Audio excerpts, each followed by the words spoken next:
busy but fun. How are things going for you?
button, or is somebody else controlling us? He's got it right here.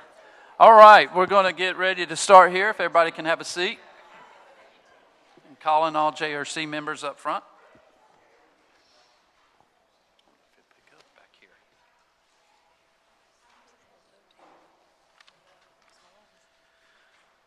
Good morning. Welcome to our Joint Reentry Council meeting here. Before we get started, I will read from our agenda, and you can follow along the ethics statement. In accordance with the State Government's Ethics Act, it is the duty of every committee member to avoid both conflicts of interest and the appearances of conflicts of interest. If any committee member has any known conflict of interest or is aware of facts that might create the appearance of such conflict with respect to any matters coming before the committee today, please identify the conflict or the facts that might create the appearance of a conflict to ensure that any inappropriate participation in that matter may be avoided. If at any time any new matter raises a conflict during the meeting, please be sure to identify it at that time. All right, so I will turn it over now to North Carolina Department of Adult Corrections Secretary, Ms. Leslie Cooley-Dismukes. Good morning, everybody.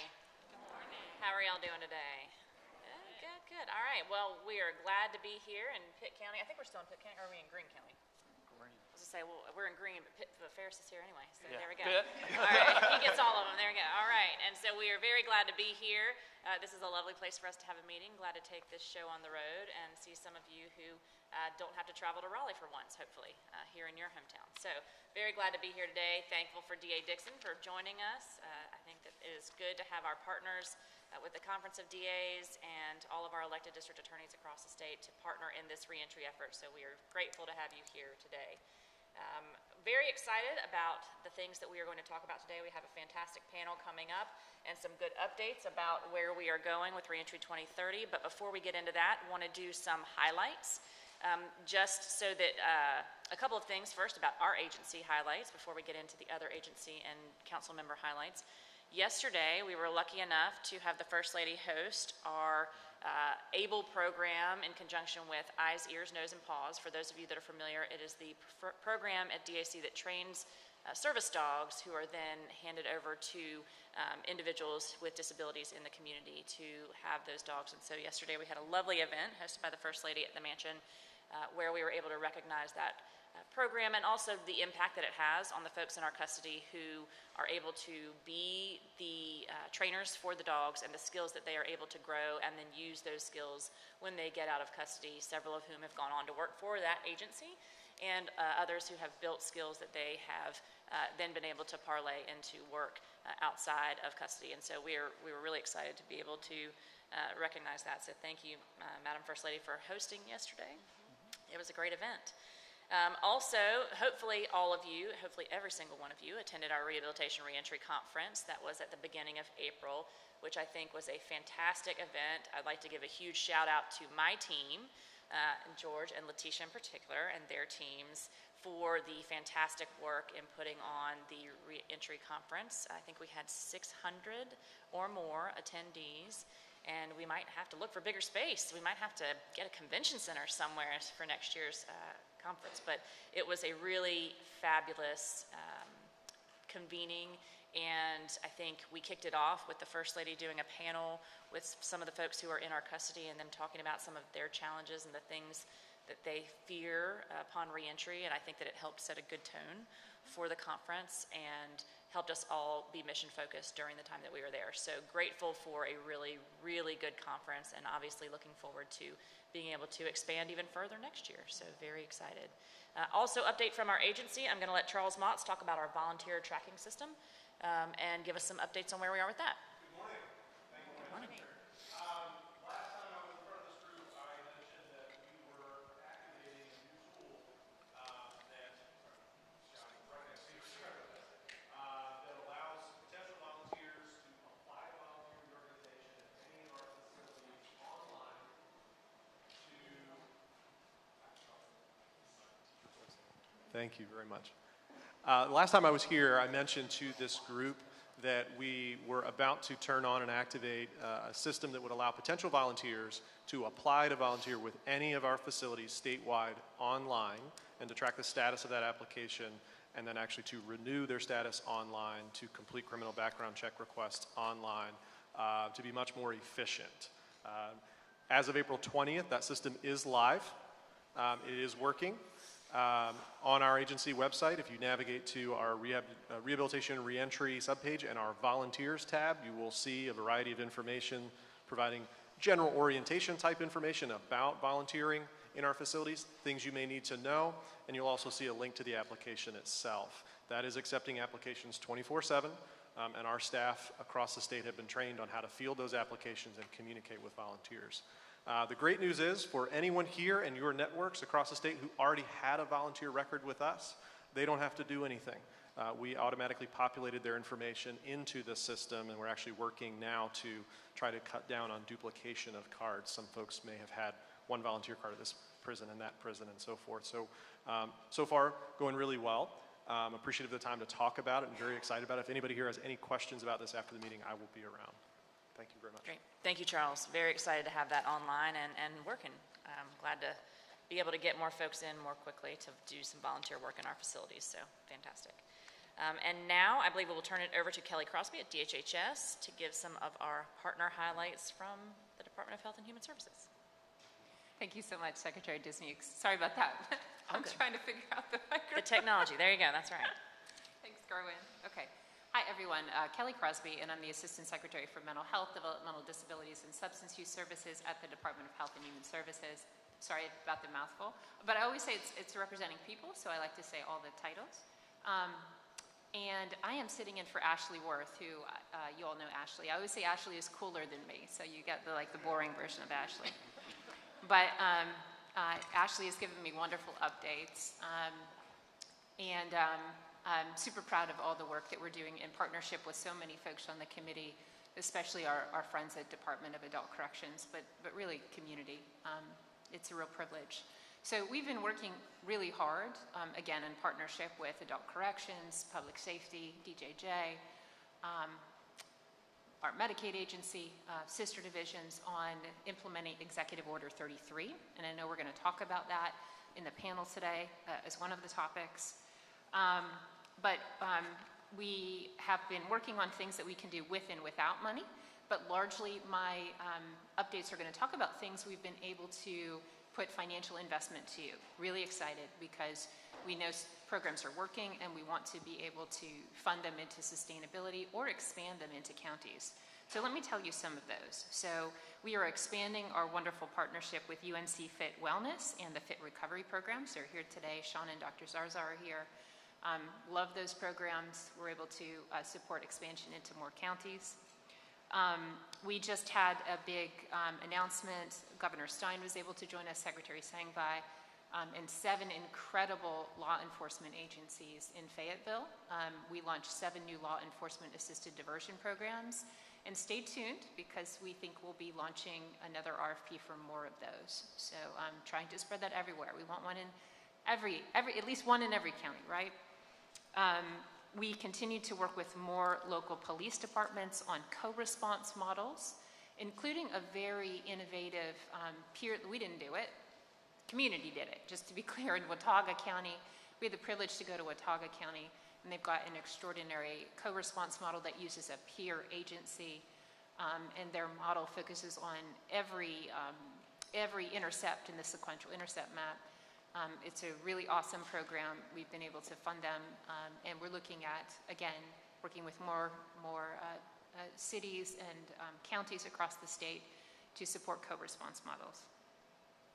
We've been able to, Kerwin, make sure I say the name of your agency correctly. Reps. Just reps. That double R is just reps. All right, so every time I say R reps, I look as lame as you think I am. So, all right, very good. No, so we've been able to expand our partnership with reps. We're very proud of that. We are thrilled with the work, and we had the privilege to tour the prison that you purchased and see your big plans and the van, and So we are excited about those kind of supports coming to more communities through reps. We also had the privilege to fund more recovery courts across eastern North Carolina. D.A. Dixon, I believe that's where I met you. You'd think at this age and in this job I would stop having life-changing experiences, and that is wrong.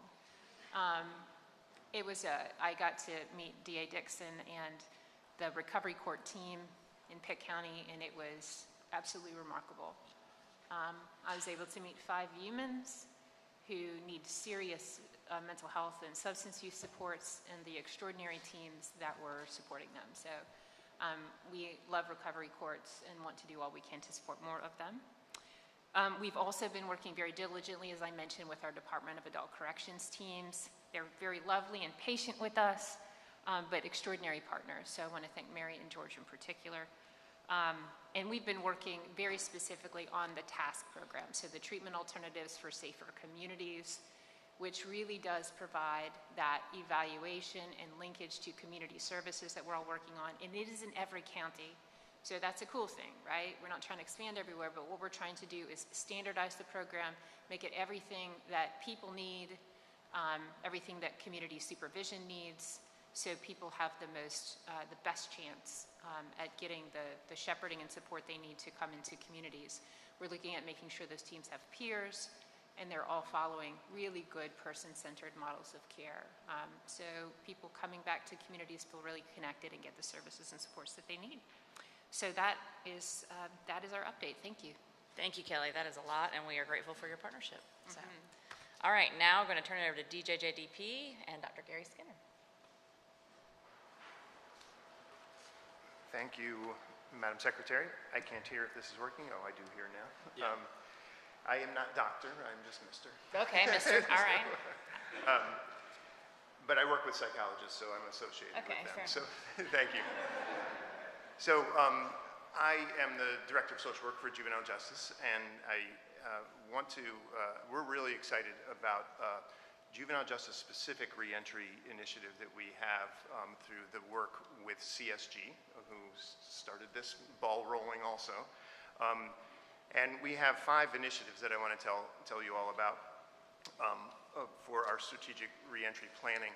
And one thing that may not be clear to the full audience is that in juvenile justice, when youth come into the facility, they are there until they make changes.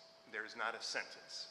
And so they are there until the professionals have determined there is reduced criminogenic risk, and then they can be released. And so at that point, the conversation from the service planning meetings, we meet every month with youth and their families and the representatives in the community. We are talking about reentry from the very beginning of the conversation. And every month throughout the time that they're there, we have these conversations. And so that's good context for our initiatives to more fully understand them. One initiative, the first initiative, is to strengthen our youth development centers. So we have the youth development centers are long-term treatment and rehabilitation facilities. Short-term are called detention centers. So we want to strengthen the youth development centers' reentry planning roles, responsibilities, and services, specifically looking at the length of the stay. So there is research that shows youth who are in juvenile treatment facilities start to have reduced benefit after 9 months. So that's a challenge. It's a challenge to the communities where we may be releasing them. It's a challenge to the practitioners who are saying, are they improved, is their behavior and their attitude improved enough to make the community safe upon release? Our average length of stay is about 15 months right now. So how can we come closer to that? And so we're looking at that. And our second initiative area is around that too, is to strengthen the policies and procedures about reentry planning. Who is in the meeting? Who are the people that we need to be able to invite and make it easy for them to be in the conversations, especially towards the end of the planning with the youth. Another thing that we have a significant initiative is to train. The system of juvenile justice is the people who are the practitioners of juvenile justice, that is the core counselors in the local community, and when youth are in the facility, the people who are providing treatment in the facility. But the system is also many people that we contract with for reentry, step-down planning, and reentry services. And so we want to train everybody in that system on a tool that we have that is the YASI, which is the Youth Assessment and Screening Instrument, which is a nationally normed assessment tool that identifies criminogenic risks rather than risks that may not be criminogenic. One common misconception in the community is that youth who have mental health problems are crimiноgenically challenged. Well, that's not true. Many people who are depressed don't commit crime. Many people who are schizophrenic don't commit crime. So we are focusing on criminogenic risks, and that's the planning that we need to do. And we want to inform everybody in our communities who are serving these youth and families what it means to be ready for release. We also have an array of services, as I said, that we contract with to identify and enhance our awareness of evidence-based services for reentry purposes, and evidence-based services for for the programming while the youth are in our facilities. We want to reduce the barriers to utilization, and so we're working with DHHS and Division of Health Benefits significantly on that effort, reduce the barrier to accessing Medicaid services, which is often the source for our services in reentry. We also are interested in expanding our service delivery, and that is one reason why I'm so thrilled to sit here every 2 months and be in conversation with you all, because we want to be in conversation with Division of Commerce, the Department of Commerce, Department of Transportation. And one example of that is that a few months ago, I heard about the Department of Transportation construction days, and we had 2 youth from our Edgecombe YDC go and participate in construction days and see what are the opportunities there. And so we want to build that, the relationship significantly with the opportunities that come from DAC.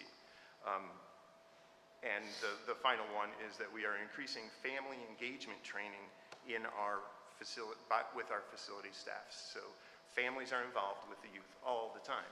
And so we want to bring credible messengers into the youth development centers. We have an initiative to bring in the youth and family voice so that the people who are in the facilities understand what the parents are going through when their kids are in facilities. What's the perspective of family for this? And so it's really exciting to be a part of this specific JJ reentry, but it is integrated into Reentry 2030 and the relationships that we are forming in this relationship. So, thank you. Great. Thank you, Gary. I think y'all are doing a lot of really great stuff, but it's also good to hear about it in the context of this and how it aligns with the reentry efforts. I think sometimes we don't think about the separate needs of juveniles versus adults in reentering. So thank you. Thank you. Good stuff. All right. Madam First Lady, any updates or thoughts for the group? I guess, Andrea, are you going to talk about the hiring? Were you planning to talk about it? No?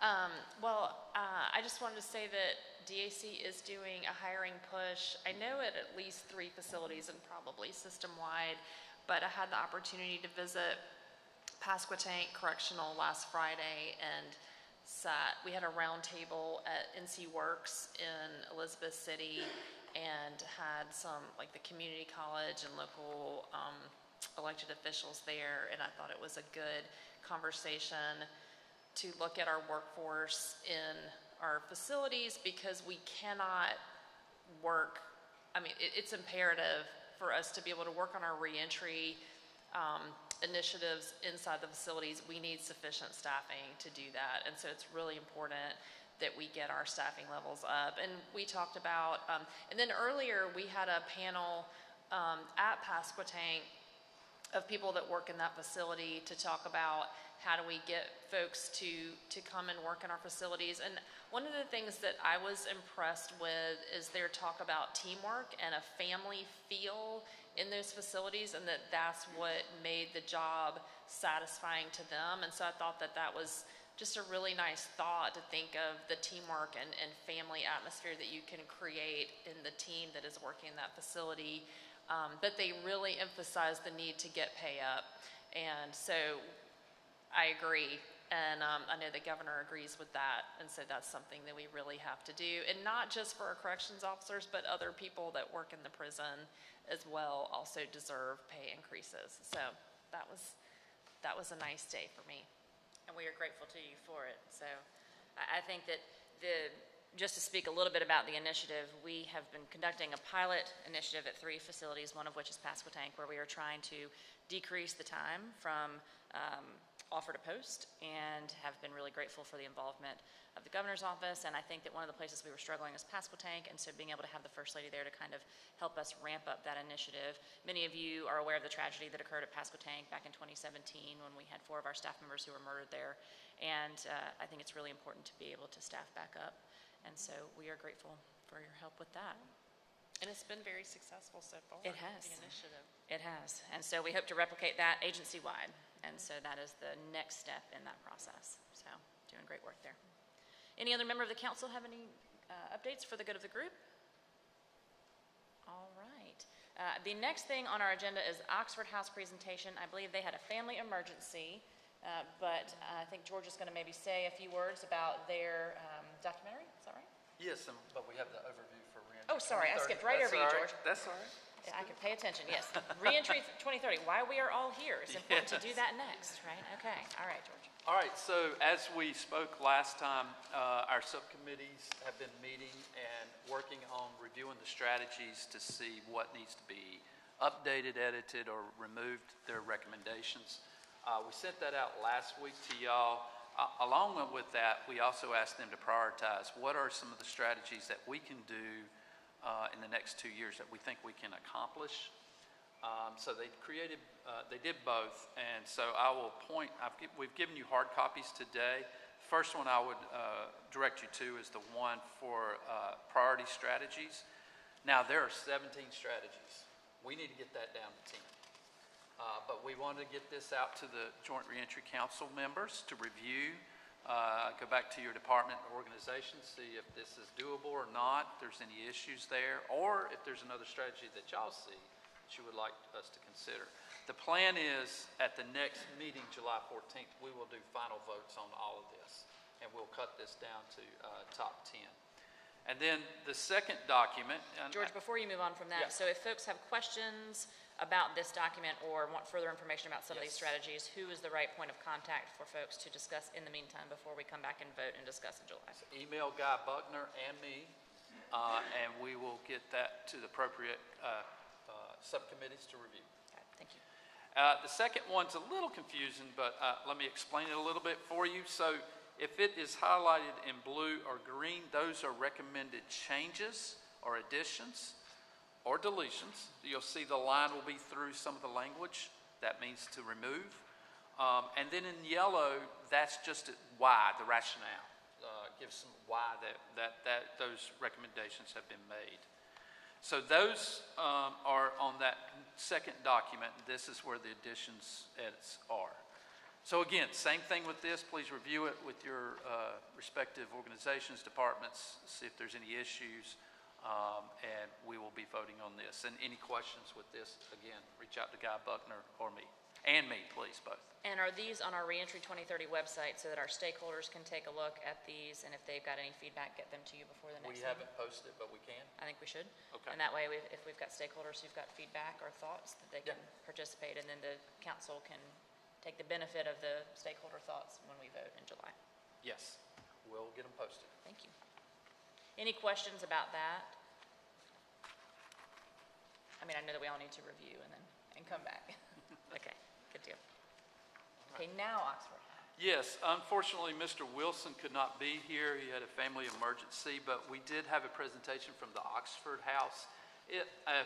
For those that don't know, Oxford House is a great partner. They run several homes across the state and a national organization, so across the country, for individuals that need housing and are struggling with different things like substance use issues, and for our reentry as well, for people reentering the community. They have a documentary that they are rolling out nationwide, and we were going to do a preview of that. So we will play that for you, the video. If you want more information, you can Google Oxford House and look at. They will have here in North Carolina a event where they'll show the whole movie. And Guy, I don't think we have that date, do we? Do we have the date for? We don't? June what? June 2nd. Well, check on that. We'll make sure to get that out in the meeting. But if we can go ahead and play the video.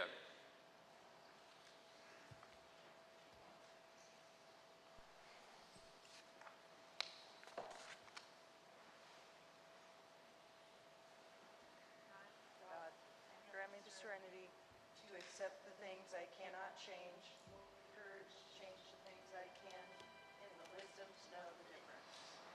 Welcome home to Oxford House. You have now joined into a family that are going to be there for you through thick and thin, and the price is responsibility.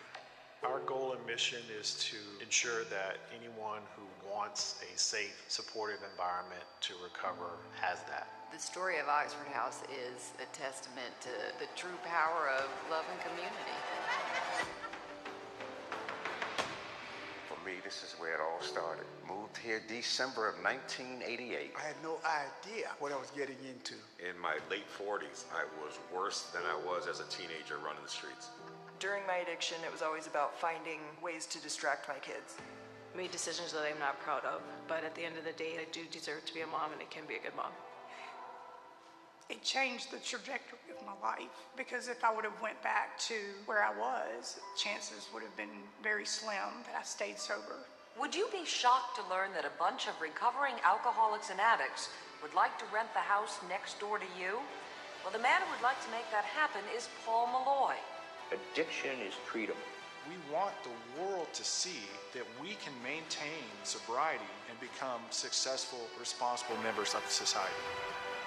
For a different life, for a rebirth, it starts with the transitioning of the mind. It says 99 problems, but drugs ain't one. It's a story of recovery. It's a story of acceptance. It's a story of gaining life. It's a home.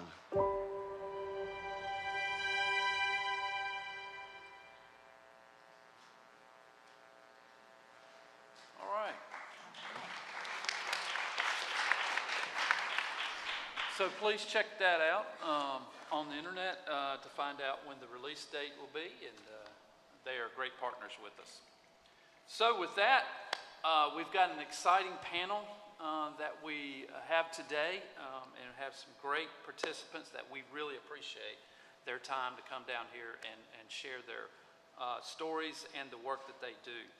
So with that, I'm going to turn it over to Kelly Crosby with DHHS, who's going to be our moderator, and I'll ask our panelists to come up and take their seat. And Guy, you're going to get the mics, right, taken care of. So in light of Executive Order 33, we thought it would be good to highlight the work that's being done in the community with those releasing that have mental health issues and the barriers that they face, and what we're doing as a state and as in the reentry community to help that transition. So I'll turn it over to Kelly. Thank you, George. And I want to thank Guy and George and Mary for really putting all this panel together. They did all the work, and then they asked me to stand up here, and I appreciate that opportunity, but they really did all the work. So I'm just going to do a quick introduction, then I'm going to introduce our panelists. We have a lot of things we want to cover because they all have incredibly important perspectives, and I want to make sure that we give time to each of them.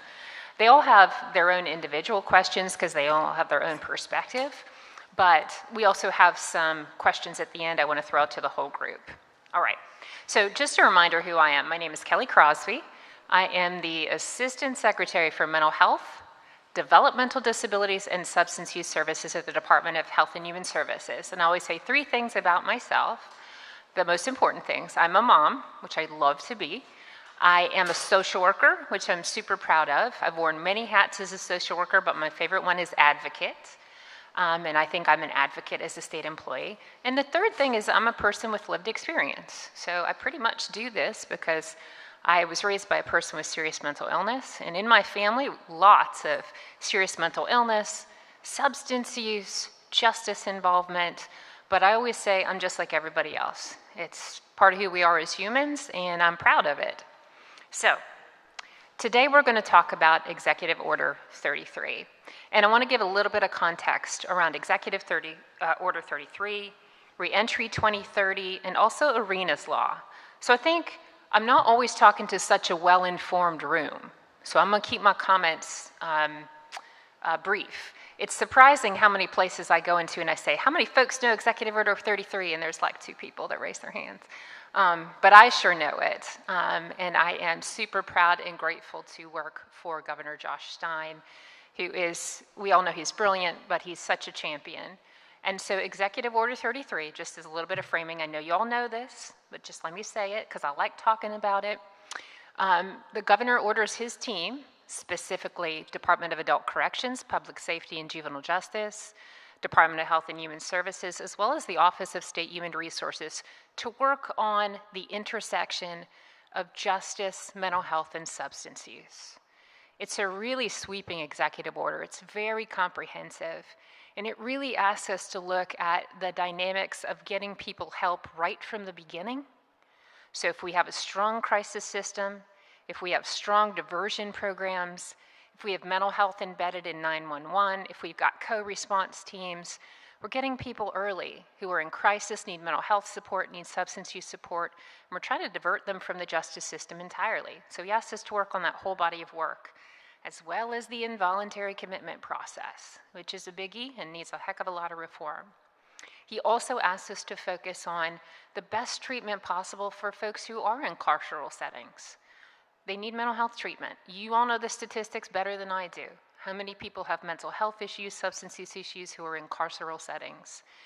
So we need to make sure we have good mental health treatment, good substance use treatment, medications for opioid use disorder, and then the whole purpose of this.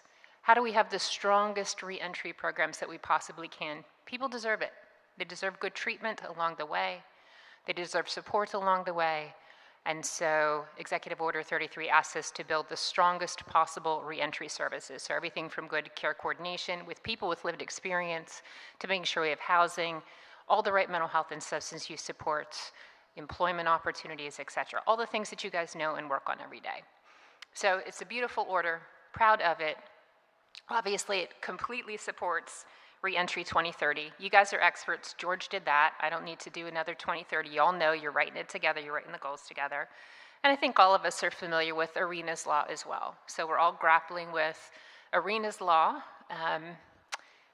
and what it's asking everyone to do in terms of making sure more people are getting mental health assessments. It is aimed at trying to make sure folks feel safe or are safe and people get treatment like they need treatment. But there's a lot of work right now in the community trying to figure out how to do that. And the goal really is to balance public safety, right? Public safety is incredibly important to all of us as humans. But we have to do that in a way that acknowledges that doesn't mean we vilify folks with mental health and substance use issues. In rare cases, those individuals do have behaviors that are harmful to others, but so do lots of people. So it's really important that we're getting people early, often, continuous, and needed treatment, hopefully by choice. And that is healthy community. It keeps people safe, it keeps people healthy, it keeps families healthy. And it's the best way that my system, the mental health and substance use system, can support the criminal justice, the public safety, the law enforcement community. All right, so I'm gonna start my introductions now. Here's the important people. Okay, so here are the important people. Everybody knows, you all know Sean. Everybody does. He's like a superstar. I follow in his shadow. So first we're gonna hear from Sean Baker, who's a community health worker with UNC Fit Wellness.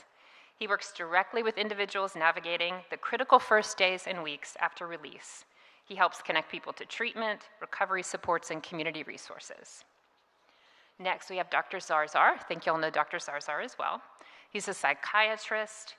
He works in community and correctional settings. He's a leader. He's been a leader in the very innovative UNC Fit Wellness program, and he has deep expertise in serious mental illness, continuity of care, and reentry models of care for folks. Next, we have Mary Steele, who I had the pleasure of meeting for the first time today. Thank you for being here, Mary. She brings invaluable perspective of lived experience, and she can speak directly to the realities, barriers, and supports that can shape the reentry journey. Then we have Mary.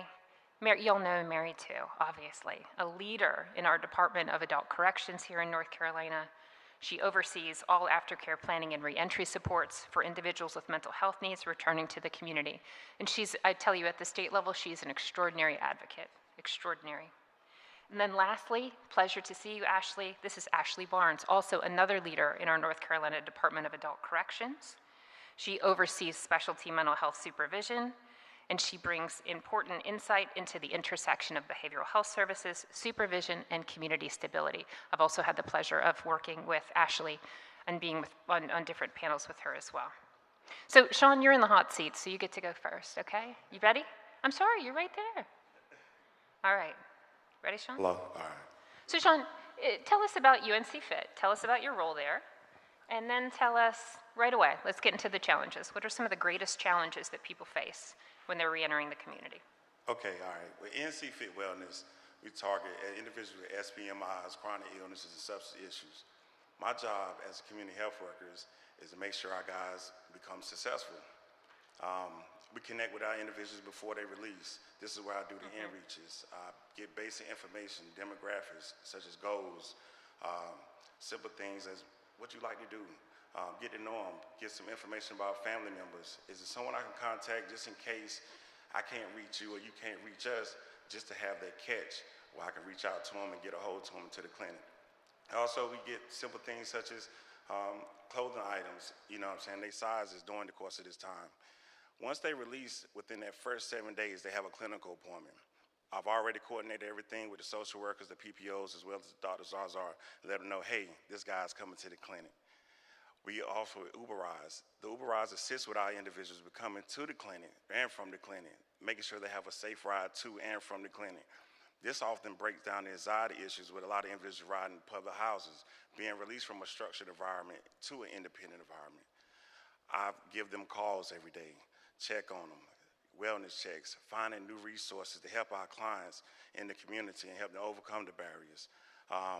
Food items. I often usher them back and forth to the food banks. Sometimes doctors say, hey man, you got too many guys in the van. I don't care, it's okay. So, you know, just breaking that barrier, showing up for them and showing them a different role of life, and also being a model myself. I myself served 15 years in prison. I'm not proud of it, but at the same time, my experiences in my role and my development help my guys once I'm transparent with them. Some major things and challenges we face, number one, is housing instability. Yeah, say that again. I'm out there in the communities trying to find new transitional houses daily. So if you know something, call me. Employment barriers, mental and emotional stress. A lot of times we don't really pay attention to the mental and emotional stress that our clients deal with. It's all balled up in one. I'm scared to do this, I'm scared to do that. But also we're gonna look a little tough, you know, in the midst of being met with challenges. So understanding them and their mental barriers. Substance use triggers, transportation problems. Once again, we utilize Uber Health, and also we can go pick our guys up in the state vans if that's an option. Rebuilding family relationships, technology and social adjustments, probation and supervision requirements. I support probation and supervision. I tell my guys all that every day. In order for you to be successful, you got to report. We need to knock out your requirements. Is there some classes you need to take? Okay, you need some help getting to the classes. I'm gonna get you to the classes. Okay, I need to talk to your PPO, and I need to tell them, hey, exactly what's going on with you so they can understand it. Maybe fall back a little bit, let them know, hey, you got somebody to care working on your side. Financial instability, stigma and isolation. Sometimes our clients is hiding, and I have to go look for them. I might find them in tent environments, and you don't know why, but they scared, but I also show up for them. Obtaining identification of documents. Thank God the DMV is giving our guys identification now. Only thing they show up with their release conditions and they payment. I take them to there to get an ID. Lack of support systems. That's number one in my case too. Our clinic becomes the number one support system. It becomes a safe place for our guys. Oftentimes they say, hey, you don't have an appointment, but they do show up anyway. We're the only ones that actually care. It's the only clinic you probably can come to and get coffee, donuts, and a bagel. But it's a beautiful environment, and they become a safe environment for our clients, and everybody's met with a warming face in our client. And warm environment. Serious question. I'm gonna go off script, Sean. Do people? I think UNC Fit Clinic is a very unique clinic. You work alongside clinicians, and they clearly understand and appreciate your role. Has it always been that way? I don't mean it fit, but like you have a very unique role. And every time I talk to Dr. Ashkin or the folks at Fit, they say the secret to their success is you and your team. No doubt about it. We say that's the secret to success. But do you get that experience everywhere? Ooh, no, not everywhere. Yeah. Coming from the carceral system itself, you're dealing with a big lack of trust in the healthcare. You know, you're often met by non-aspirins 24/7 for a foot break or something. A lot of our guys come out and they don't trust the doctors. And I'm that guy to say, hey, this is a different doctor. Yeah. This is the guy. Yeah. He's the one that's leaving the clinic going to get your medications. He's the one that's running to the clinic, to the pharmacy to get a survey card because you just passed the survey. And I look at him, and that's my greatest role model right here, my mentor. He's teaching us in healthcare. He's informing us of things going on, the challenges that's coming up in healthcare. And we're able to relay that information over to our guys to build more trust into our healthcare system. Thank you for that. Appreciate that. Now, I'm going to turn to you, Dr. Zarzar, after I didn't really pick on doctors, that too, a lot, right? I'm a clinician, and I think that a lot of the folks that we work with carceral experience and not have a lot of kind of distrust, and it can be hard to build a relationship and to trust the doctor, therapist like myself.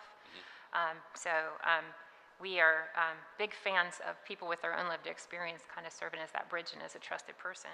But can you tell us a little bit more about UNC Fit? Like, where'd it come from?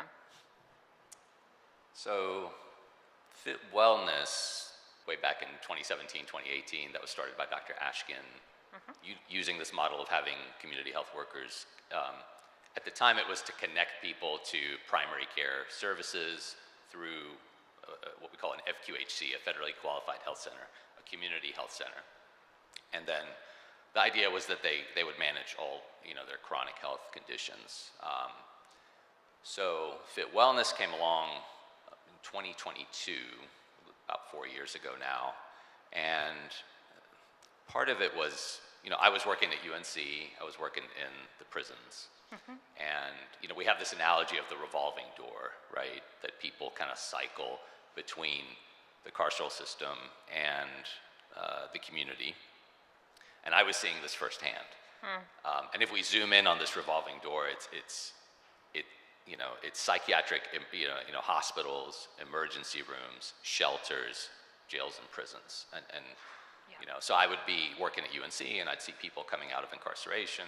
They're in crisis. They don't have their meds. They don't have a place to stay, and they would come in, and we would try to help them out.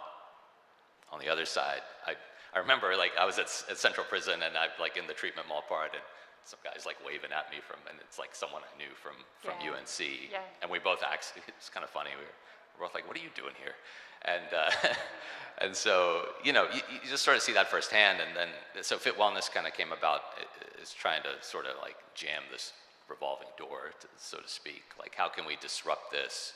And so we thought we would adapt the Fit model, of having, have community health workers be the core of it, but also provide, integrated psychiatric care and primary care.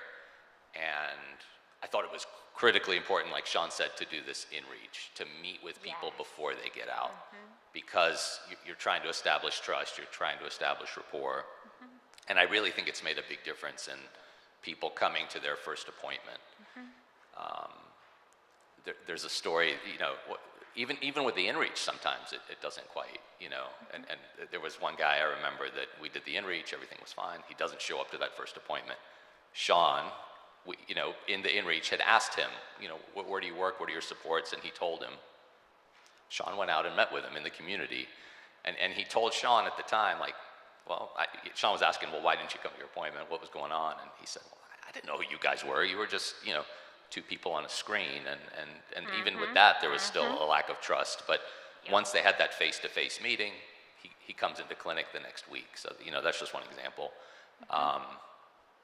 And then the other prong of Fit Wellness is just having the continuity of care aspect, so to speak. So I can imagine a lot of people coming out of the carceral system, if they're just going to a regular appointment, that person they're not going to know their history, they're not going to know their medications, and oftentimes my patients don't even know they're on 8 different medicines, they can't tell you what they are. So we at least have the advantage of having the prison records available to us, and so that's kind of how it started.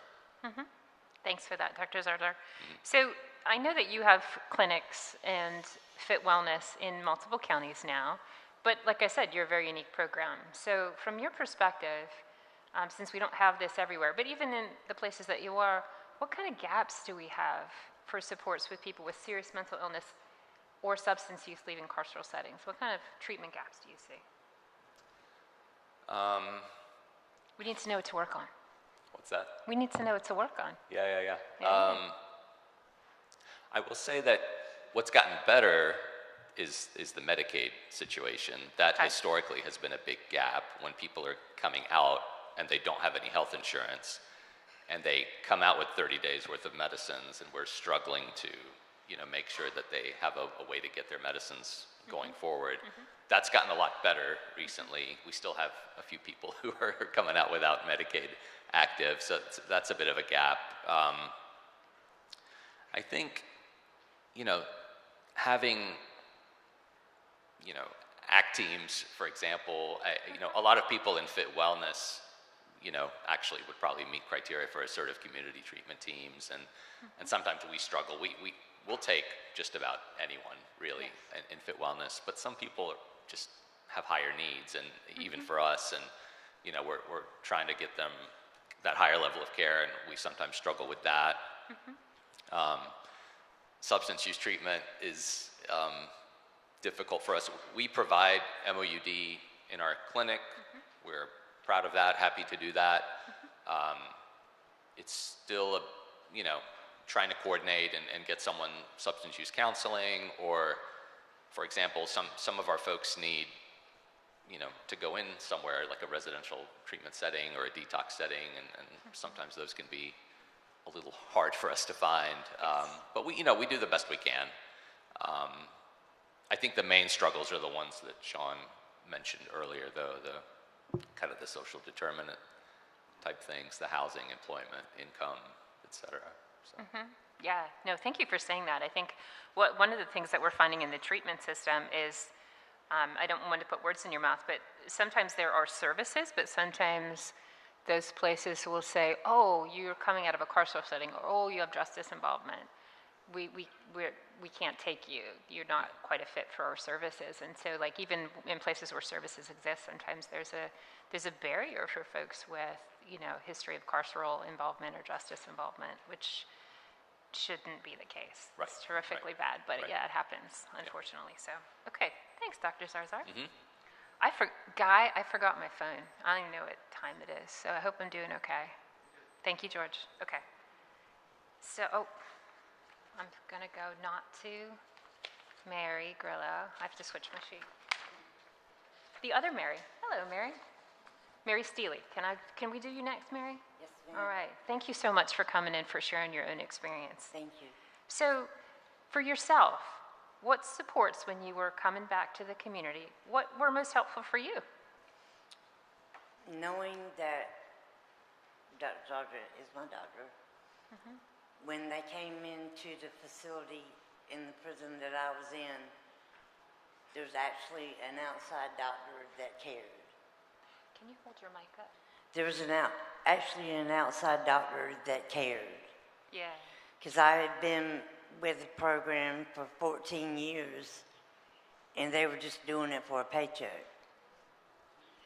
I have community health workers. I have peer support people. I have people that call me just to check on my day, just to see how I'm doing. And For some reason, I trusted Dr. Zarzar the first time I met him. But just knowing that he cared enough to come in, because they got my phone number, and when I got released, I wasn't going to call them. No. But they called me. So that made me want to set up an appointment with them. Because I didn't feel like I was going out of my way or bothering anybody. I do have mental illness. I do have substance abuse history. But at this time, I'm clean and sober. Woo.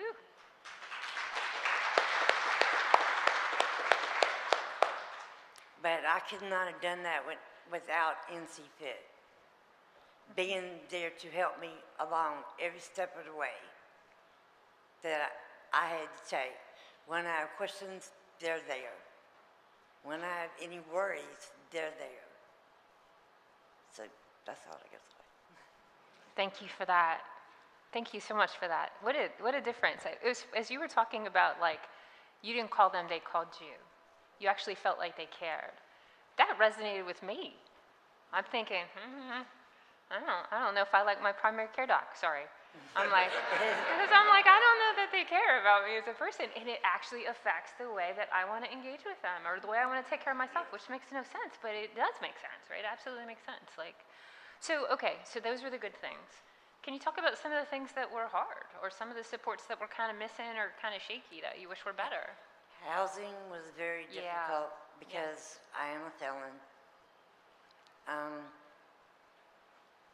Getting identification was not hard for me, but I do live in an Oxford house at the moment. And I have women that have just come out that have no identification, that are having to wait on a birth certificate, that are having to wait on a Social Security card.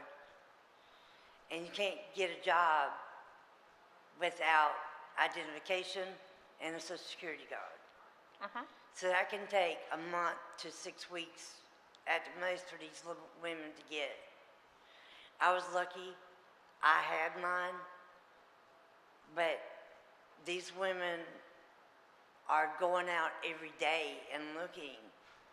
And if there was a way to have some kind of state ID identification card ready for them when they got out of prison or got out of jail, whichever which one, it would make it a lot easier on them getting housing.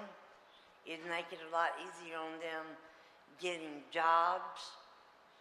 It'd make it a lot easier on them getting the benefits that they might receive, because you can't get a lot without identification. You just can't. Mary, you just answered the next two questions. So, no, for real.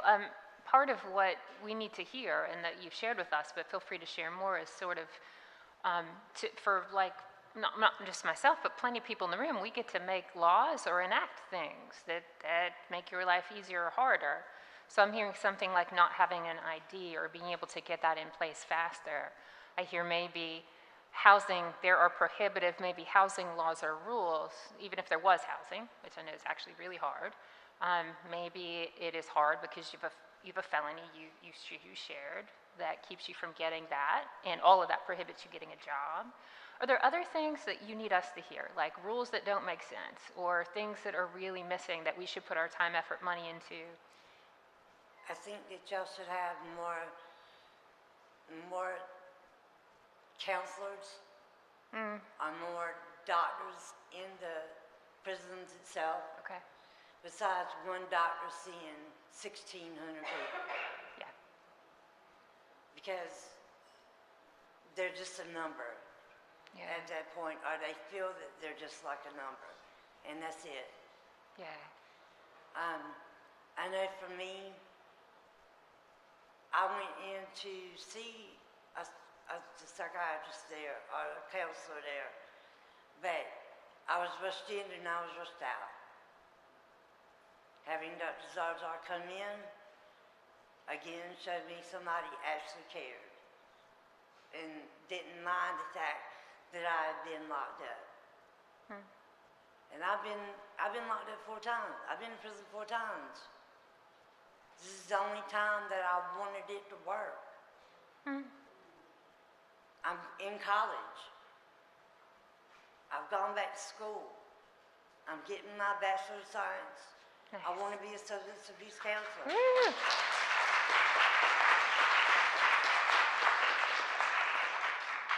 And these NC Fit makes you feel like you can accomplish anything. And that's the way I feel every time. I look forward to going and seeing Dr. Soto. I didn't say it, but I like Not a lot of people say they look forward to seeing their doctor. Sorry, Doc. Well, that's my primary care doctor, and Dr. Soto are there together. So one doesn't do something without the other. And I can't hide one thing from the other one. You know, as being the felon, you know, we kind of try to do that. But having them there together and having the peer support and the community support worker and having them come and get me when I don't know what I'm doing. Because I get scared to ask questions because we don't want to bother nobody. And we don't want to feel like we're getting in the way. Or it's too much of an effort. Or I don't want to try this. Or I don't want to try that because it's too hard. But having your community health worker or your peer support person come with you takes a lot of the pressure off because they can tell you which way to go. And I wouldn't have that without NC Fit. Thank you, Mary. I don't know if you heard Sean, when he said you feel like you can do anything, he said you can. And I love that. Thank you, Sean. You can, and you matter a great deal. So thank you, Mary. Thank you. All right, Mary, on to you now. Mary has an incredibly big, old, important job. So, Mary, I'm going to ask from your perspective, overseeing pretty much all aftercare planning, right? Big job, hard job. So, what supports would you say, big question, are needed to improve aftercare planning for individuals with mental health issues or substance use issues? Thank you. Yes, I think there's lots of ways that we can add support. We would like to be able to have resources and staffing to start aftercare planning earlier. It would be great if we had a Fit Wellness in every county in North Carolina. It would. Yes, it would. If we could put in a little plug for that. Yep. I think it's really important to have that continuity of care, to have people who are doing the in-reach inside the prisons and then also following up with the treatment in the community. And our goal is to try to make things as easy as possible. If we can get them signed up for Medicaid before they leave, that's one less thing to do in the community. Same with IDs. As Mary mentioned here too, seeing her doctor, her primary care and her psychiatrist in the same setting, just making things easier for folks is going to ensure that people are going to stick with it too. We also run into a lot of challenges too, finding resources in the community that will work with folks coming out of prison, and that will work with folks who have mental illnesses. And I think we have a really great opportunity right now in our state with Executive Order 303, and I think we've had recently the public perception of people with mental illnesses in the criminal justice system has been shaped by media coverage and tragedies that have led to Arena's Law. But what we know and what the research knows is that most people living with mental illness are not dangerous. In fact, folks are more likely to be victimized. And so I think we've got a really great opportunity right now to help shape that narrative or reshape that narrative. Thank you for that, Mary. And I heard the same thing that Mary said about just having enough supports. I don't think any clinician, doctor, social worker, nurse that's in a carceral setting wants to treat people like numbers. They are just strapped and they need additional support, right? They need more staff for sure. I love what you said too about anything you can do to make things easier for people. And I think you tapped into something that is important. And I'm glad you brought up kind of that perception of people with mental illness, but there's a lot of stigma. I deal with this all the time too, when I'm talking people just coming out of a hospital, not even coming out of a carceral setting. This assumption that if they really cared about their recovery, they'd make those phone calls, they'd go to those aftercare appointments, they'd take that medication. And it's sort of this like kind of absolute lack of acknowledgement about how very challenging it How can hard be. it is. How Yeah. very hard it is. Right. And Mary, I think you introduced something so fascinating about you yourself, your own perception of yourself and how you feel about yourself and how that can inhibit your ability to be able to even interested in taking care of yourself and following through. So thank you for that, Mary. Can I do a follow-up here? Let's talk about warm handoffs. So what changes would improve warm handoffs from correctional facilities to community providers? How can we make that better? Because we know we lose a lot of people to contact. Right. I definitely think that in-reach is the key to providing a good warm handoff, and that's one thing that FIT does. Also would mention the program that Dr. Carrie Brown had started, the High Priority Reentry program, that also helps us with some resources with the LME MCOs coming into the prisons and doing that warm handoff. And we struggle in some of the rural parts of the state where there aren't agencies to do the warm handoff to. Ashley Barnes and I have been part of a really great program with the VIA LME MCO where we've been working on improving the show rates for the first mental health appointment and have found that there are lots of ways to do that. One of the primary ways is to involve the probation officer when the individual returns to the community. And we've been working on this program for a couple of years. The show rates when we started several years ago were around 18 to 20% of people making that first mental health appointment, which is, I mean, we can do better. Sure can.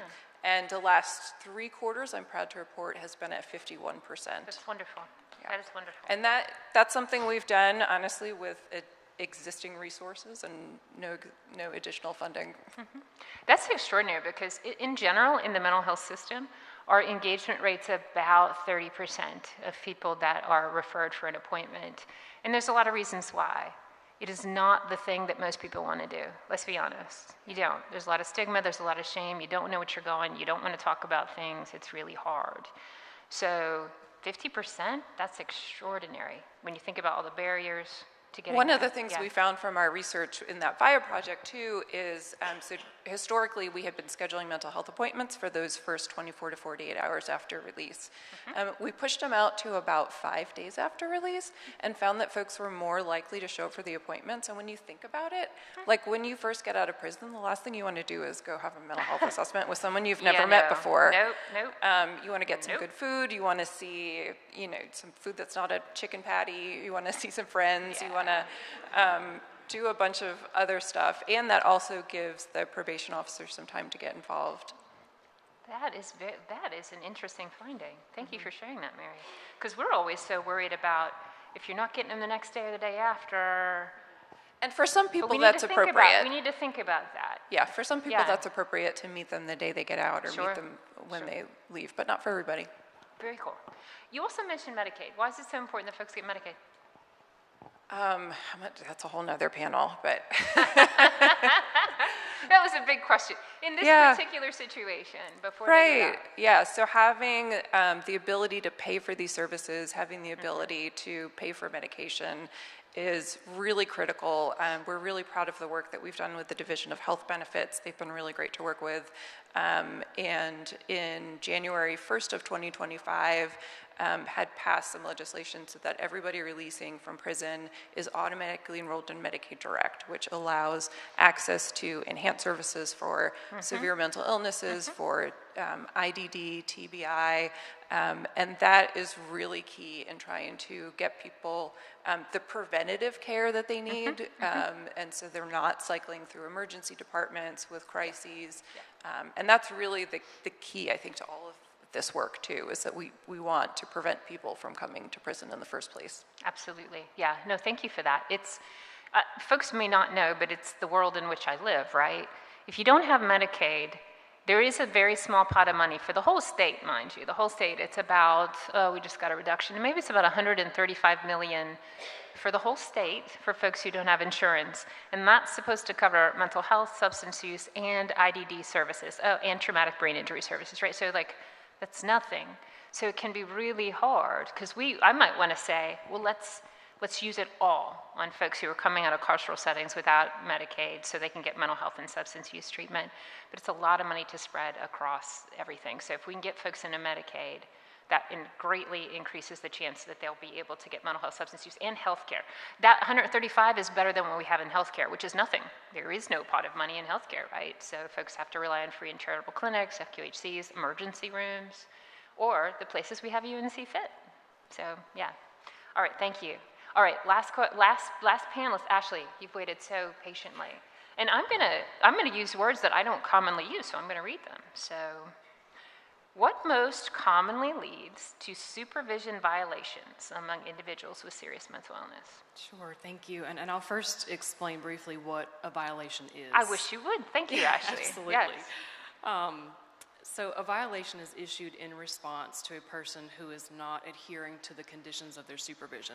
And so conditions are like the requirements of what a person is expected to do while they're under community supervision. And there are standard conditions that every individual is expected to achieve while they're under community supervision. And so what we commonly see that leads towards a person receiving a violation or not adhering to their supervision requirements is unmanaged symptoms associated with a serious mental illness. We have a specialty mental health supervision program within the Division of Community Supervision. And so this is something that we unfortunately see quite frequently, is that folks that have unmanaged or undertreated mental illness often results in potentially receiving a violation. They are not able to meet the requirements associated with their community supervision. And so some of the things that leads to that is a delay in treatment services at the community level. Sometimes there are long wait lists for appropriate treatment services. So we might be able to get someone in to receive one level of treatment, but it might not be exactly the level of treatment that can most benefit the symptoms that they're experiencing. And so that delay in appropriate treatment can sometimes lead towards a person not being able to either understand the supervision requirement that they're expected to complete, or just having a general fear of their probation parole officer that might be associated with potentially some paranoia that they might be experiencing that's undertreated. So one common condition, one standard condition is that individuals are expected to meet with their probation parole officers regularly. There's scheduled meetings. And so if a person does not arrive to an appointment as scheduled with their probation parole officer, so many non-showings could result in a violation. And that person might not be showing up to their appointment because they're experiencing severe symptoms associated with their mental health condition that are, again, unmanaged, undertreated, untreated altogether. So our officers work really hard to get folks connected to the appropriate level of treatment that's available in their local communities so that we can make sure that individuals under community supervision are receiving treatment services that can manage the symptoms that they're experiencing so that we do not have violations that result because of a person's undermanaged mental health symptoms. Thank you for that, Ashley. Thanks for explaining that and mapping that out. And I know that we've all attended, not all of us, but probably most of everybody's gone through a reentry simulation, or you've lived through reentry yourself, maybe multiple times. And so that idea of all the things that you've got to do not to violate is utterly overwhelming. And I know, of course, right, from my own experience, but from the experience of all the thousands of people that I've had the privilege to work with over the years, how something like depression or anxiety exacerbates or makes it even more difficult just to do some of the things that go to your AA meeting, go visit your probation officer. I mean, that can make it exponentially harder to do those things. All right, follow up. Let's see. So from your point of view, what community supports most improved outcomes with folks who are under community supervision? Sure. I think unsurprisingly, housing tops that Ooh, list. that's the theme of, it's probably the theme of every meeting, right? Housing, yeah. And when I think about housing, I don't just think about a roof over someone's head. I think about appropriate housing. Yep. You know, sometimes in certain situations, it may be more harmful to place someone in a housing situation with a roof over their head that does not meet their unique needs. So I think about congregate living environments. Some individuals experiencing some really significant mental health symptoms may not do well with others, may not do well sharing a room with someone else. So while we might be able to get a roof over someone's head, that might not be the most appropriate placement for them. And then we have to have conversations and weigh the pros and cons of, is it worth it? Is this housing option what's best for them? And this is the only potential housing option that we have for them. So housing certainly tops that list. In terms of support, I mean, I will plug Fit Wellness, our community health workers, certified peer support specialist in the community. I mean, what a vital resource to be able to have someone that can walk alongside an individual in their reentry journey, particularly those that are experiencing serious mental health concerns, to have that person, to build that rapport, and to be that guide, to be a beacon of light in the community to help them navigate these very complex systems that individuals reentering into our society are faced with walking through. So, court systems and the behavioral health systems, very complicated, oftentimes not coordinated. Nope. So to have that peer support specialist or community health worker be that linkage of coordination is truly vital as well. So I'm going to ask this to you, Ashley, but I'd actually love feedback from others too. But first from your experience, because again, my universe, right? And I've always got to think about how our system of mental health and substance use treatment can work better. What does community supervision and what do people reentering the community, what do you need us to do better? If I could put one word on it, I would say communication. And we could tease out You think that would be easy for mental health and substance use professionals, right?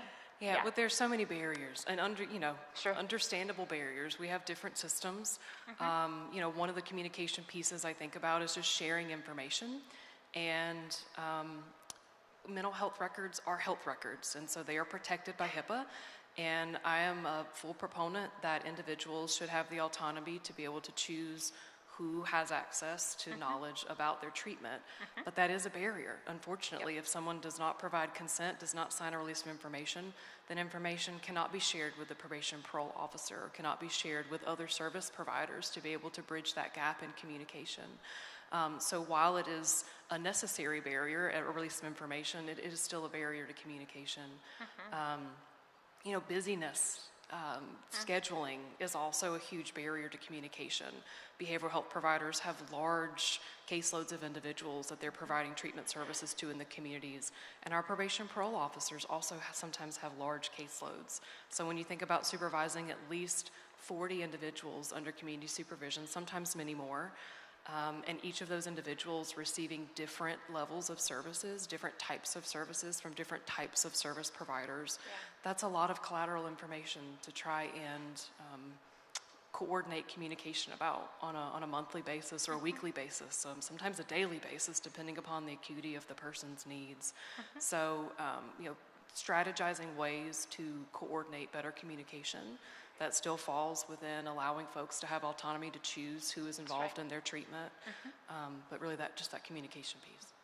Is there anything in community supervision or that facilitates treatment team meetings, or do you get to experience those kind of treatment team meetings? I really appreciate this question. It allows me an opportunity to plug one of our incredible partners at the University of North Carolina Chapel Hill School of Social Work, Dr. Tanya Van Dancy and her team. We currently have an active project called the Network Project that's networking to engage in treatment, working within Officer Resource Collaboratives. That's another mouthful, Network for short. But we are currently piloting in 4 counties across North Carolina this idea of organized treatment team meetings between the probation parole officer and the treatment provider, the community treatment provider, and any other supports that the individual has that could benefit that treatment team meeting. So we are in the initial launch phase of scheduling our first treatment team meetings. I will say that our probation parole officers across the state do already have incredible relationships with community treatment providers in certain areas. And so there are some officers who are already actively involved in routine meetings to discuss individuals' needs, again, with their consent. But they're meeting with the treatment providers. They're having in-depth conversations with that release of information about the person's progress, about the person's needs. Their officers are sharing observations from their perspective about how the person is doing, or if they notice a change, so that they can alert the treatment provider that an adjustment might be made. Our mental health officers are also involved in mental health treatment courts, and so that's another level of collaborated support for individuals who are eligible for mental health treatment court. Not all individuals under community supervision are, but for those who are, that is a collaborative approach too, that is very much structured similar to a treatment team meeting. Love it. We'd be very interested to know more about the pilot, but also the results, because I know a lot of times when we ask our providers who want to do the right thing, right? They're clinicians, they want to have treatment team meetings. They can't find time that is compensated, right? I mean, that's what it comes down to, right? So they would love to do this, but that's an hour that they can't bill. And so that becomes like really hard for them. But again, that's, to me, that's super solvable. There's always a little pot of money for that. But the rest of the group, I would love to know, what do you need differently from the mental health and substance use treatment providers that you're either working with or the folks you support are working with? What do you want them to do better or different?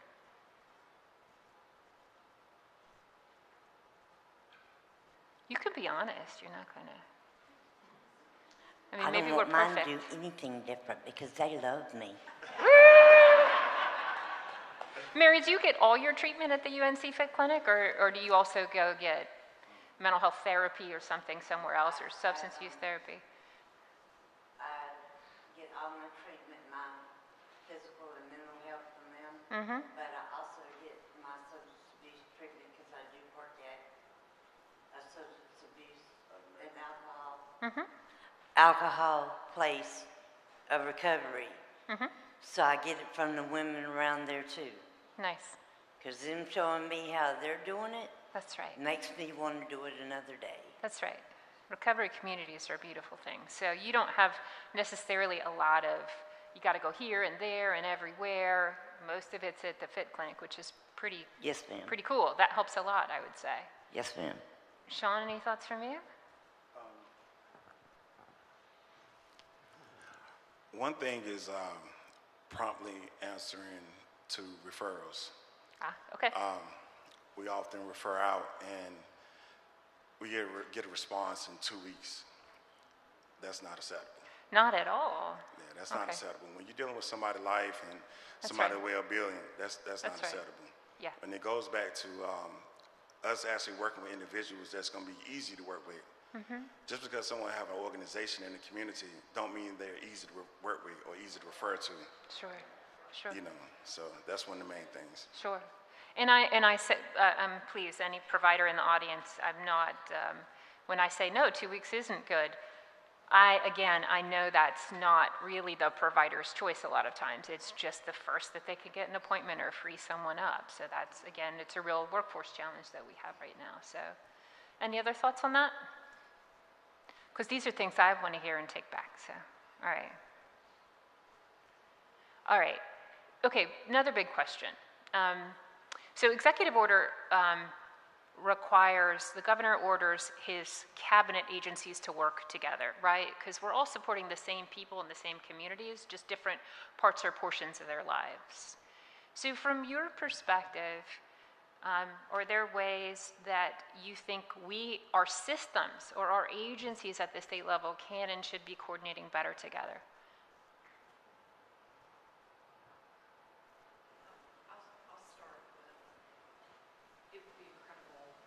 If we were able to have a standardized referral process, like if I were dreaming big, and you know, all systems level challenges aside, a standardized referral process. Different agencies, different organizations, different service providers have different ways of referring, and so that sometimes gets challenging to navigate. We know what this person could benefit from, and we know who might be able to provide this service, but we're not always aware of exactly what the referral process is or what the criteria for the service is. So a standardized referral process is the first thing that comes to my mind. That shouldn't be that hard. We can actually work on that. So, no, I mean, again, you may be coming from a carceral setting, but or maybe you're just a community member looking for services. Entry is far too complicated. So that's actually something we've been trying to work on. You don't need to know the name of the service. You just walk in. We actually have walk-in clinics in every county in the state. You're like, really, where? But think about how big a county is, right? And how you could possibly get there. But that idea of genuine low barrier care is something that I actually think it's solvable. So, Murray, were you going to say something? Echo what Okay. Ashley said, and would also add to that another thing that we actually found that was helpful with the study that we did with VIA is that folks are more likely to show up for appointments if they have a scheduled appointment. Than if they know they're going to be sitting in a waiting room all day, kind of waiting around to see somebody. Yeah, that's right. That's really helpful. One of the things I'll say, if you don't mind me putting in my 2 cents, so obviously you've heard me say a million times I work for Department of Health and Human Services. One of the things that has been most helpful for me is to better understand the programs that our colleagues at Department of Adult Corrections have, because we are a continuum. So it's helpful to understand what the process is and what services people can get, what they feel they need from reentry, so we can be responsive with our reentry program. So it's not shocking to anybody how systems don't always talk together. So just the opportunity to work with you guys like every other week, I know our teams work together to even better understand each other's programs and what the full continuum should look like and can look like and what the handoffs look like, I think has been incredibly helpful. We also are doing more of that with public safety as well. We don't have a public safety, but they don't obviously oversee city policing and county sheriffs, but they're helping us navigate that system again because our system needs to be responsive to law enforcement. We don't understand each other's systems.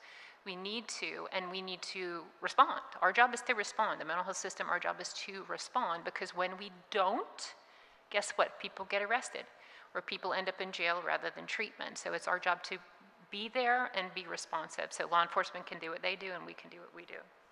So remind me, George, how much, or Guy, I see the time, but when were we trying to wrap up? Because I actually, thank you. I actually am curious, because I always have more questions, but I'm curious if anyone in the audience wants to ask anything. Please, we can bring you a mic, right, Guy? Thank you, sir. You're very flexible, Guy. I truly appreciate that about you. Like, super flexible.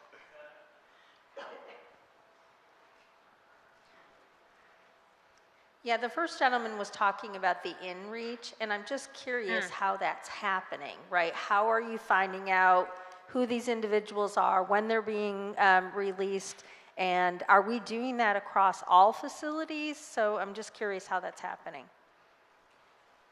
You want me to answer that? So we can run a report, essentially. So some of our referrals come from the social workers, and yes, it is at all the facilities. Anyone's able to refer. We've had meetings, webinars with the social work team on, sort of these are the criteria that we're looking for. Essentially, it's any kind of serious mental illness diagnosis, and they're going to whatever county we're in. It's not much more than that. But I also am able to run a report through OPUS, essentially for everyone releasing in the state the following month who needs mental health aftercare. And it's a bit of a manual process, but I go through the list and I pick out the people also with those diagnoses and go into those counties, and I email that list out a month in advance. And so that's kind of how we find our folks. And then the social worker at the facility will then speak to the person and ask if they're interested. They'll give them and we've sent out brochures and all this kind of stuff too. So they'll chat with them about the program, see if they're interested, and then if they are, then we set up, it's typically like a WebEx meeting with them, because we're not able to go into all the facilities across the state. So Dr. Zardar, just how many facilities do you actually work with right now? How many How many prisons? facilities? Yeah, how many prisons do you actually work with? Oh, all All of them. So you are there take referrals 54? from anybody? I lose count. 55. Okay. Ooh, a couple. Okay. Yeah. Mary, Not you wanna not add? all are going to have. Of course. Right, and your clinics are not in all counties where people are returning home. Right. So. Right. Okay. Mary, you want to add to that? I mean, you can talk about the statewide reentry program and. Yes, and Dr. Zarzar's clinic has been really wonderful to work with. I also wanted to respond, Kelly, to your question about systems, how the systems can work together, and I will put in my plug for my big dream, which is a statewide Medicaid incarceration office. So this is something that they do in some other states. Ohio, New Jersey, Arizona does it. One of the challenges that we have, just the way the system is set up, is you apply to the county where you think you're going to live. And we all know that housing insecurity is a big barrier. And so somebody might apply for Medicaid in one county and then end up living in another, and then having to, again, we need to make things easier for people. And then after they get out, they've got to change the county. So what they do in other states is anybody who's incarcerated applies to one large office, and their coverage is good in any, they get approved, coverage is good in any county they release to, and then after they get out, they can change into the county that they're living in.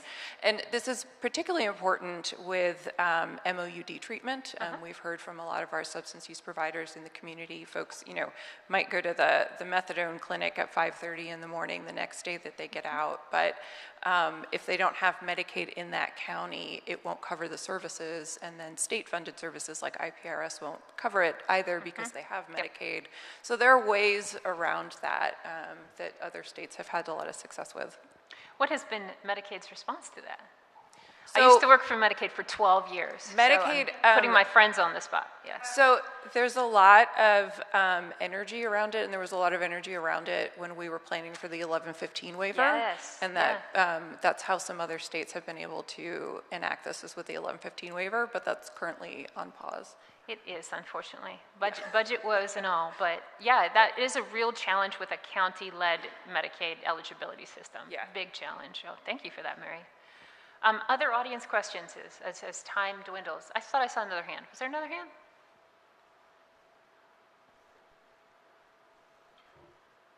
Anybody?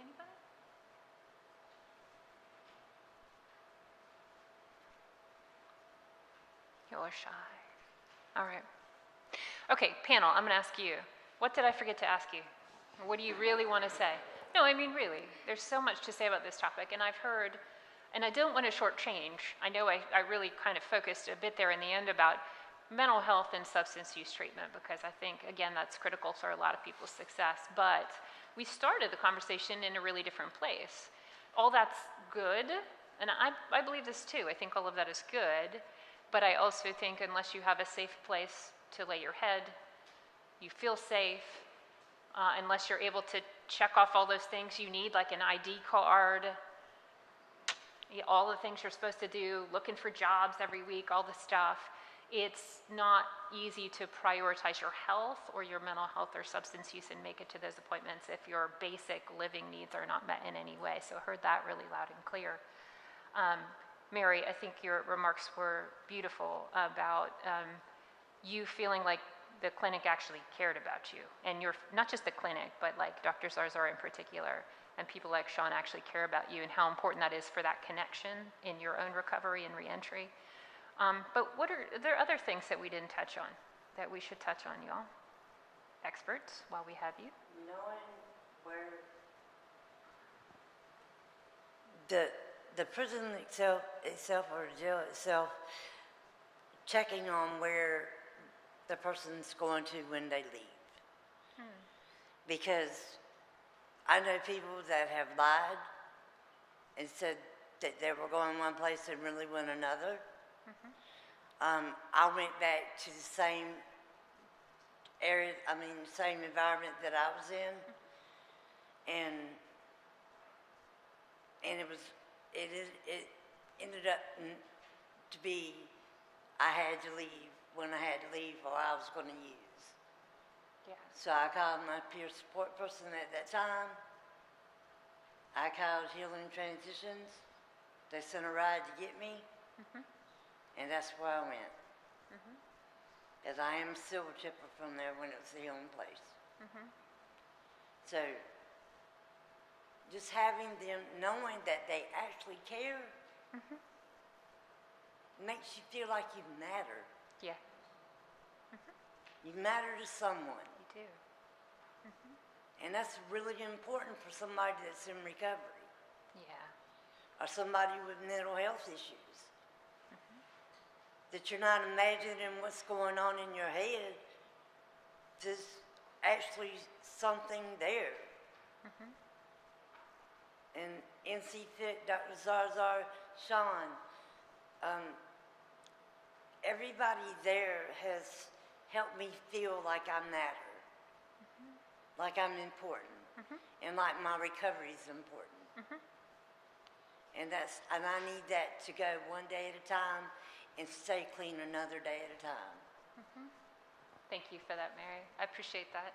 All right, since I have time, I'm going to ask one more question since y'all aren't.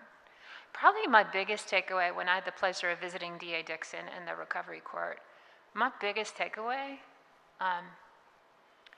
honest to goodness, was how on earth did these individuals end up in this situation? I couldn't get over it. I just couldn't get over it because, again, I spent my life in the mental health profession and like I got family members with serious mental illness. I know what it looks and feels like. And there are times where you can see individuals, and I could see almost to the person that there's 5 individuals who are actively struggling with mental health symptoms, very serious ones, during the court process. And I was saying to myself, how on earth did this individual end up here? It's hard to get your mind around. So that's a big question. I know we're talking about reentry, but what do you guys think are some of the things that we really need to focus on, or some of the good strategies you've seen, or Mary, you, or maybe you, Sean, would have helped very early on, so we wouldn't even be talking about reentry, so you could have got the help and support you needed from the beginning? Any thoughts on that? Anybody? I'm gonna ask y'all, so. Whew, that was tough. I know, right? Yeah, most definitely. So everybody in this room have a job, you know, and that first and foremost, whether you're a mother or father, that job revolves in your household. But yet alone, your household is in your community. Sometimes we be quiet when we hear the mother and the dad fussing. Somebody need to intervene. Sometimes we see the child at the school bus and wearing dirty clothes. Somebody need to take time out and find out what's going on. Yeah. We got to stop normalizing trauma in our communities. We got to stop overlooking trauma in our communities. Yeah. It is not normal. No, it's not. And we have to start educating everybody in our community as to what we do versus them being quiet. I don't go home and be quiet with my neighbors. I educate them on what I do. I was lucky to get my neighbor into TCLI because I educated him on what I do. And that's our job, is our community, our household, getting information out there. Not allowing people to walk around with frowns, not riding past the guy with the sign, holding the sign up. That's right. That was one of my guys. We got him housed, and now he was a different guy. No more holding signs. Just need a little attention, a little love. So we take a lot of times in polishing up things. I always say this, polishing up things, ironing our clothes, painting our houses. Why we can't paint people? Why we can't polish up people? Just a little bit of time, that's it. It might take 2, 3, 5 minutes, but you might change somebody's life. Our job is just not our job when we clock in. It's 24/7, it's our responsibility as a human. Thank you. Does anybody want to follow that up? Okay, that was big. And I'm with you on that. I'm with you. I'm actually totally with you. And yesterday I was at a youth prevention conference, and that, of course, as you can imagine, where the conversation went. It went to the the families, the environments, and the communities that kids are growing up in. It's all nice that when they're 15, we're trying to teach them skills so they can say no to drugs, but what can we do in the community? So totally with you. But I think another thing too, and I say this all the time to folks, because every time I go to places, I often talk, because when people end up in my system, it means that typically they have not had good preventative services. They've had a lot of trauma. They need very intense services, right? Whether they're coming out of a carceral setting or their 15th hospitalization or an old adult care home that we put them in 30 years ago and never looked back, right? So typically they're there, or kids ending up in a JDC or a YDC. That's when they get known to our system. And I always say, because I think this is important, intervention, support can happen at any time. The earlier the better, but there's no such thing as a hopeless case. And anytime, anyone, any chance you get to help people, I think you totally should. But anyone to add? Sean had the most beautiful words there, but anyone to add anything? Anything you want us as policy makers and as state agencies, although some of you are, to work better on the preventative side?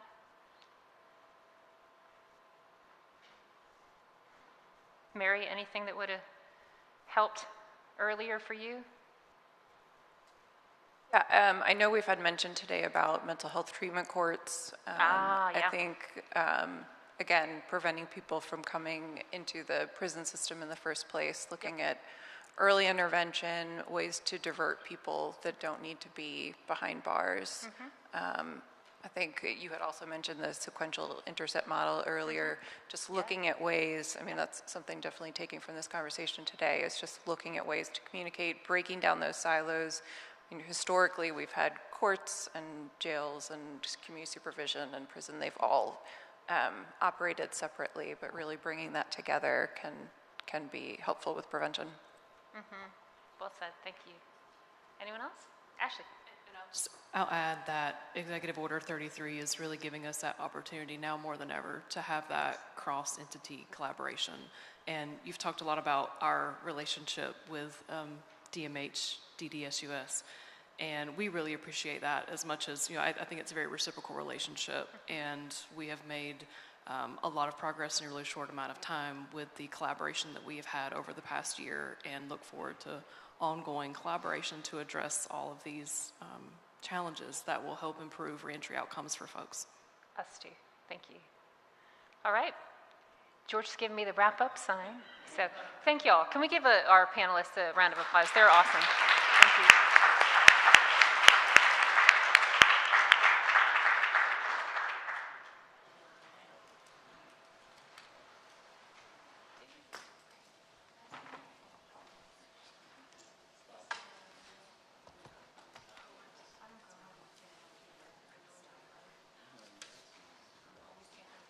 Thanks again to Kelly and the panel.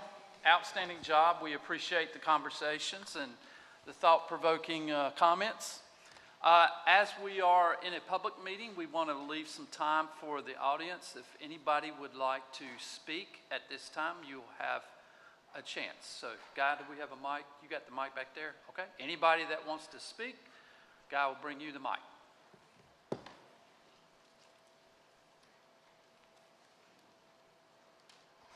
Thank you.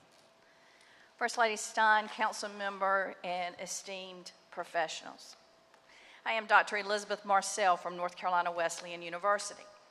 And you're probably going, why are you here? Prior to going into higher ed, I worked as a probation parole officer, and I was with the DART program as a regional supervisor here in the East. I am truly excited to be attending my second council meeting and to see the great work that all of you are doing. And I'm looking to the people in the audience because what I know is that y'all are doing the work under the guidance of this council and the governor's office. The other reason that I am here is North Carolina Wesleyan University has heard the call that went out at the first council meeting for the universities to come to the table. Well, I'm here. My university is here. I'm here speaking on the behalf of our president, Dr. Evan Duff. We are open to welcoming your clients, justice-involved individuals and formerly justice-involved individuals to come and take classes with us, to complete or begin that Bachelor of Arts, Bachelor of Science that they would like to have.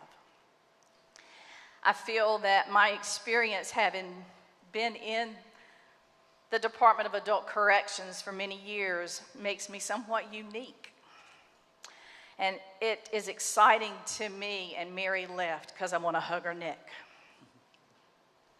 Because Mary Steele, or Steely, I've heard her called 2 different names today, she is what we are all about, all of us. So again, I'm going to be here after this meeting is over with. I have business cards and I have flyers. And I want you to know that North Carolina Wesleyan University, that is in Rocky Mount, we're here and our arms are open.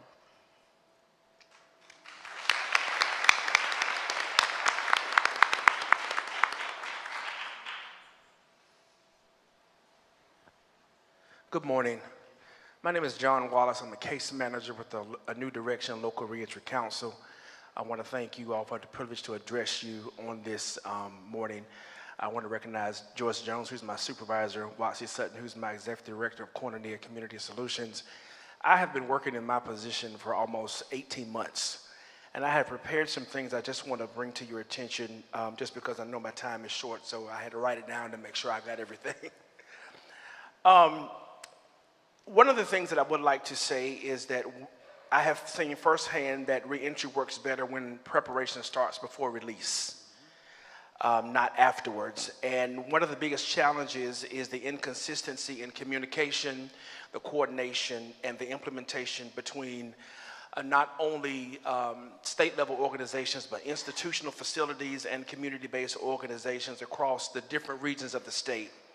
Many local reentry councils are the actual boots on the ground after the release.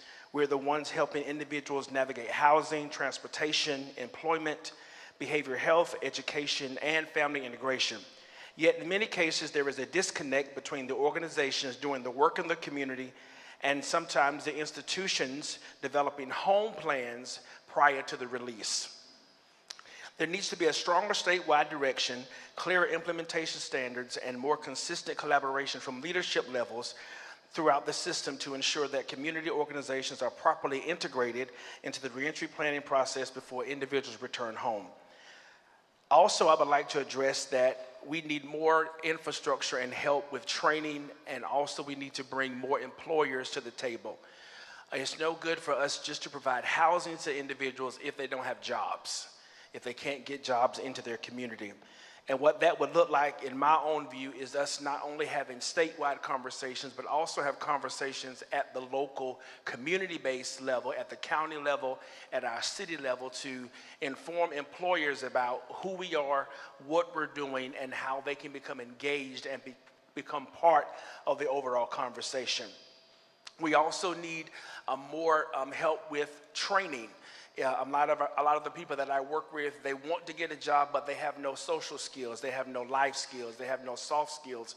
And whether they're working at McDonald's or happen to get a job at Thermo Fisher, it's really hard for them to maintain that employment, not because they aren't educated, but because they don't have the social and life skills to maintain that level of employment. And so what we have done, we've created a training program within our LRC that we take that initiative to take about 8 weeks to actually train our participants that are referred to us, and we have seen great success with that. I'm not sure as far as on the statewide level or how if that's something that can be looked at, but I would definitely want to put that out there so that we can make sure that not only as we're talking about mental health and substance abuse services and reentry services, but also providing that training that is needed so they can become successful and not need us all anymore. Thank you.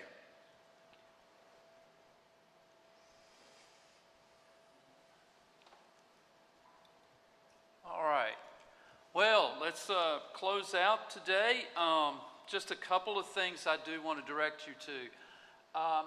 There is a resource table out there.